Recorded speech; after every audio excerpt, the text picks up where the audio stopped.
स्वागत है दोस्तों आपका एक और नई वीडियो में। आपका बहुत बहुत धन्यवाद कि आप कोल्ड वॉर को सीरियसली पढ़ रहे हैं। अब बात यह है कि यूएसएसआर और यूएसए दो महाशक्तियां अपनी टीम बना रही थी एक दूसरे को पिछाड़ने के लिए। तू आगे मैं पीछे, मैं आगे तू पीछे। लेकिन मुद्दा यह है जो नए देश आज़ाद हुए थे अभी वो कहाँ जाएं? भैया इन दोनों के बीच में फंसेंगे तो बर्बाद ही होंगे। क्यूबा का देख लो क्या हो गया, जर्मनी का देख लो क्या हो गया, बर्बादी निश्चित है। और वो तो अभी अभी ब्रिटेन और फ्रांस से आज़ाद हुए हैं, वो फिर से गुलामी नहीं करेंगे। गुलामी का मतलब आप किसी पॉलिसी के अंडर काम करें। भाई अलाइज भी तो अपनी विचारधारा उन पे थोपेंगे, ये गुलामी से कम है क्या? नहीं, उनके पास एक विचारधारा होनी चाहिए खुद की। तो नए देश के पास कोई ऑप्शन था क्या? जी बिल्कुल था। एक्चुअली अगर वो अलग भी रहते, अगर वो इन दोनों देशों को मना करते, कहते कि हम तुम दोनों के साथ नहीं, हम ऐसे ही रहेंगे जैसे हम आज़ाद हैं, तो उन्हें चाइना पकड़ता, चाइना मारता। क्योंकि चाइना भी एक शक्ति के तौर पे आ रहा था, बड़ा देश था।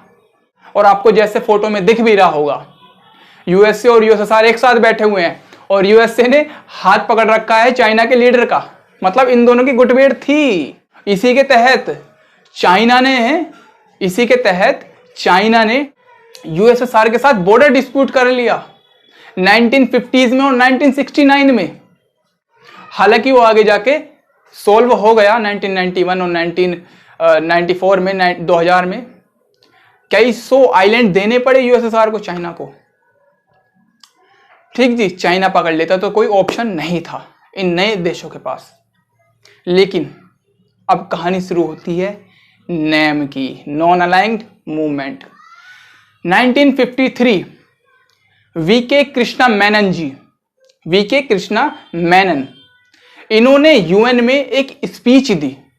उसमें पहली बार नॉन अलाइंड शब्द का इस्तेमाल किया गया। फिर उसके बाद बैंडुंग में एक बैठक हुई, मीटिंग हुई। बैंडुंग जानते हैं ना, इंडोनेशिया के पास जावा आइलैंड। ये टी खेती के लिए बहुत ही फेमस है और इसे इंडोनेशिया का पेरिस भी बोला जाता है। क्यों? क्योंकि यहाँ का टेम्परेचर बहुत ठंडा रहता है। तो ऐसे बैंडुंग में बैठक हुई और बैठक में नॉन अलाइंड के सिद्धांतों पर काम किया गया, सोचा गया क्या ये हमारे लिए लाभदायक है, क्या हम ऐसा कुछ कर सकते हैं? जी बिल्कुल। ब्रूजली एक आइलैंड है यूगोस्लेविया के पास। यहां पर एक ऑर्गेनाइजेशन थी, नॉन अलाइंड ऑर्गेनाइजेशन। उससे आइडिया लिया गया कि हम ऐसे मूवमेंट भी चला सकते हैं। और जैसे कि नेहरू तो चला ही रहे थे बेलग्रेड में, नेहरू जी पहले से ही प्रोटेस्ट कर रहे थे कि हम इनके खिलाफ हैं, जितने भी सुपर पावर्स हैं। बैंडुंग में ये तीन नेता थे इंपॉर्टेंट। पहले थे जोसेफ ब्रोज टिटो, यूगोस्लेविया के प्रेसिडेंट, कम्युनिज्म को फॉलो करते थे लेकिन यूएसएसआर के साथ नहीं थे, बिल्कुल भी, बहुत दूर थे। जर्मनी के विरुद्ध दूसरा विश्व युद्ध लड़ा था भाई साहब, और अपने यूगोस्लेविया को एक साथ रखा था, टूटने नहीं दिया था। हालांकि 1991 में टूट गया। ऐसे ये नेता थे। 1945 से 1980 तक इनका रूल रहा। दूसरे नेता थे हमारे जवाहरलाल नेहरू, पहले प्रधानमंत्री भारत के। एशिया के देशों को एक करने में बहुत बड़ी भूमिका है इनकी, और नेम में तो थी ही।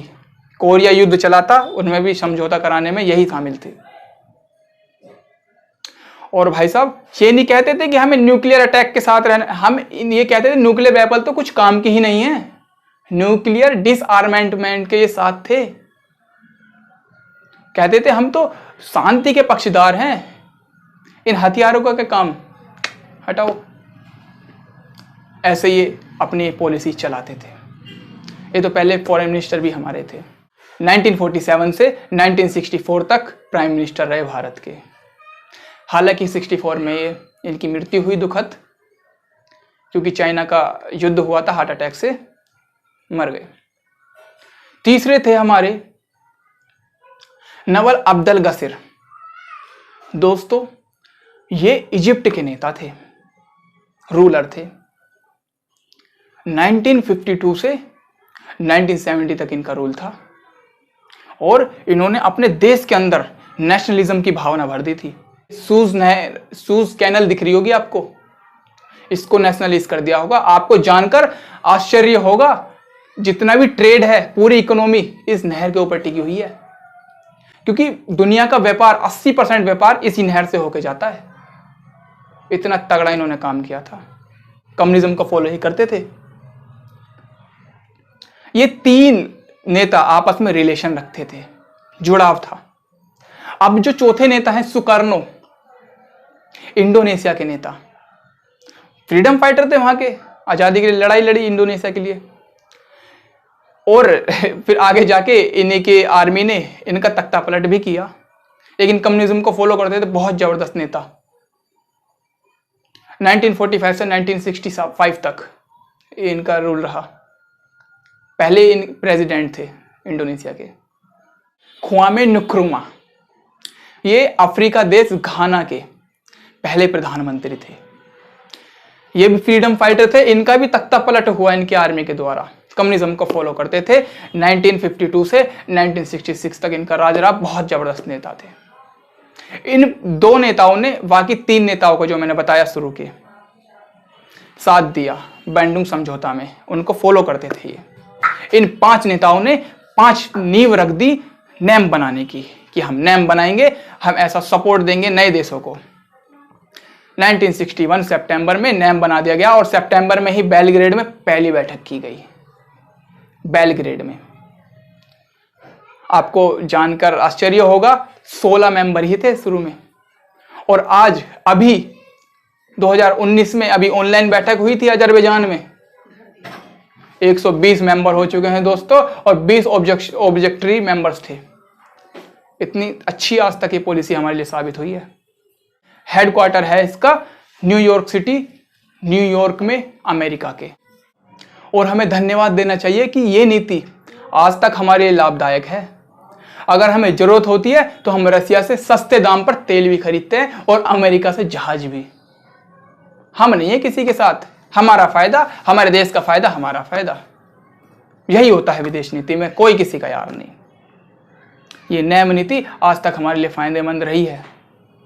इस पर बहुत सारे सवाल भी उठाए जाते हैं दोस्तों, कि ये कहा जाता है आइसोटेलिज्म को फॉलो करते हैं, मतलब विश्व से अलग रहते हैं, जैसे अमेरिका रहा था 1776 में अपने गृह युद्ध के दौरान।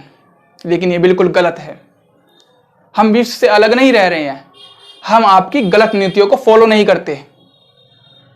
आपकी गलत नीतियां हैं, आप छोटे देशों को दबाना चाहते हैं, हम तो शांति के पक्षधर हैं, हम तो शांति चाहते हैं, उनको मौका देते हैं। ये है हम नेम, ये गलत साबित हुआ। दूसरा कहा गया आप न्यूट्रल हैं, आप किसी मुद्दे पर स्टैंड नहीं रखते। गलत है बिल्कुल। किस चीज पे स्टैंड रखें? आपकी लड़ाई पर? हम नहीं होना चाहते आपके साथ शामिल। और आपने तो ऐसे ऐसे विश्व युद्ध लड़े हैं, सीरिया को बर्बाद कर दिया, अफगानिस्तान को बर्बाद कर लिया। देख लीजिए आप क्या पक्षधर रखें। हालांकि भारत ने भी पाकिस्तान से लड़ाई लड़ी है कई बार, लेकिन डिफेंस तौर पर, अपने आप को सुरक्षा के तौर पर।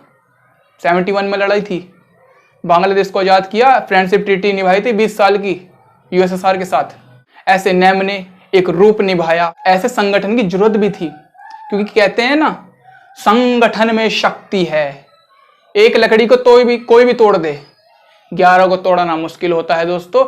यही संगठन ने साथ निभाया उन देशों का जो अकेले थे। ऐसे ये नेम ने पूरी भूमिका निभाई और सुपर पावर्स को एक चैलेंज दिया कि हम नहीं रहेंगे तुम्हारे साथ, जो करना है कर लो। ये नेम खत्म होता है और आगे हम पढ़ेंगे कैसे इन्हीं मेंबर्स ने, ये तो नेम जो था एक पॉलिसी थी, एक आइडियोलॉजी थी किसी के साथ ना रहने के लिए, लेकिन ये गरीब भी तो थे देश, नए देश, उनकी मदद कैसे होती, उसके लिए एक न्यू इंटरनेशनल इकोनॉमिक ऑर्डर बनाया गया इन्हीं मेंबर्स के द्वारा। उसके क्या प्रयास थे, उन्होंने कैसी मदद करी, आगे हम पढ़ेंगे दोस्तों। मेरा विश्वास है आपको बहुत अच्छे से समझ आया होगा। कोई भी डाउट है तो पूछ लीजिए बेझिझक। जब तक के लिए जय हिंद।